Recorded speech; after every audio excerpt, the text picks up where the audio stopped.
In 3 years, China detained at least 1 million Uyghur Muslims in so-called re-education camps. Getting inside these camps is only possible if you're a guest of the government. And most of what we know of China's brutal tactics has come from survivors or leaks.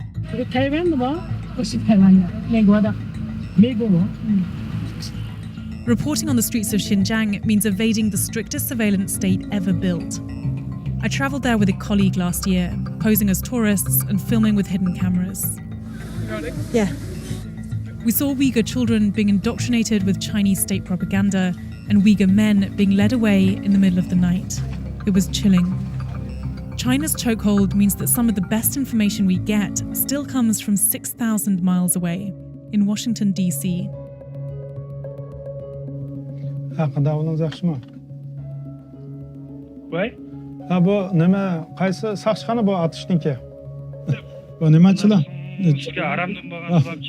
Nemaç koksa?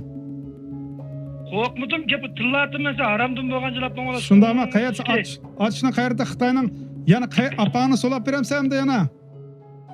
Shorat Hosha covers the persecution of his own people as a reporter at Radio Free Asia.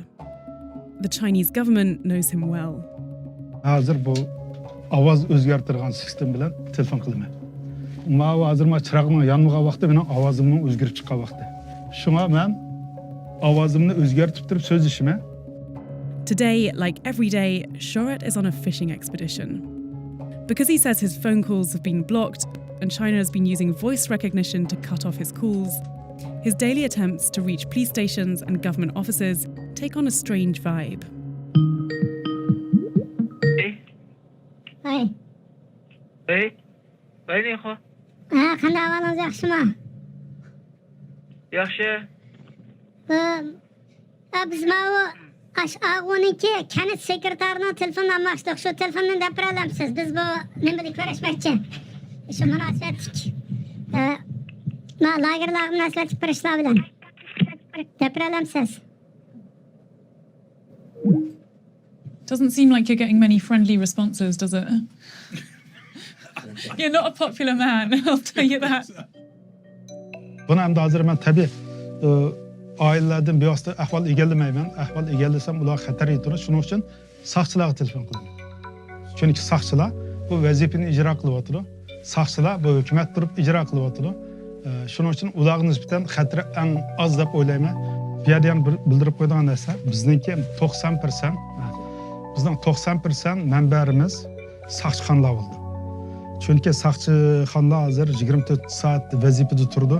How many phone calls are you generally making every day? 100'dan 150 kadar telefon qilaman.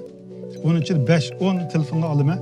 Ba'zida so'zlaydigan chiqadi, ba'zida hech so'zlamaydigan chiqadi. God, it must be getting harder and harder to get any information for you. Of course.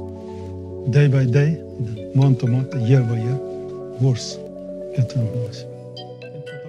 Shorat's been doing this work for 13 years as part of the only Uyghur language news team operating outside of Communist Party control. Funded by the US government, Radio Free Asia's Uyghur service is, unsurprisingly, blocked in China.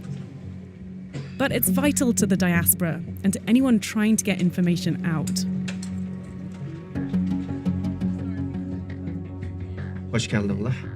Davasına şöhret bugün. Aksu Avat Naisi'deki terbiyeleş merkezinden şu yerdə tutup dururlar, Allah bilen tuzlukken məxfiyyətli keçi. Vakti çıkmıyor mu? Yakın vakti bak. Boyustu. Vakti ismini boyustu. Mal yolluğa adam özden bexatarlık noktasından vaktini noktasında. They usually receive several tips in a month, in the form of legal documents, papers relating to particular camps, or images from Uyghurs still living in Xinjiang. These scraps might be hard to get, but they're only the beginning of the reporting process. Who is it that's sending in these tips? So that's the question. We don't know. We don't know. We don't have to know, and we don't know. If you receive a document or a tip, we don't just report until we can verify the veracity of the tip. Then we say this has happened. The team isn't just wary of disinformation, they also worry they're being watched. Several reporters have had hacking attempts on their phones and computers. But what's far worse is what many fear the government is doing back in Xinjiang. targeting their loved ones in response to their work here. How many of you guys are currently missing family members? All of us here. I don't know anything about my family members. Yeah. I honestly don't know. And you? I got 4 sisters. I don't know where they are right now.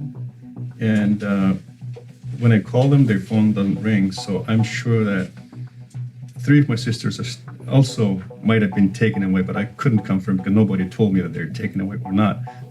24 of my family members detained to the re-education camp, so-called, including my own brother. One way the Chinese government detained the loved ones of pretty much everybody's, and is to not to just to threaten or hold them hostage, threaten them there. It's just to put pressure upon all of us here to stop what we do. I can't imagine how it would feel if I knew that, or if I thought that the reporting that I was doing was causing the suffering of my own family. So Is it tempting to stop doing this work? the agony, the pain is there. It's there. You hesitate all the time. What should you do?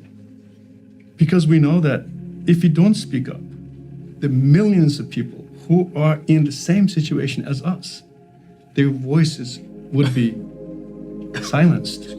So we are the only people who would speak up for them. As a man, it's very tough to shed tears. And there's no days in the evenings. I think of my brothers. You cry.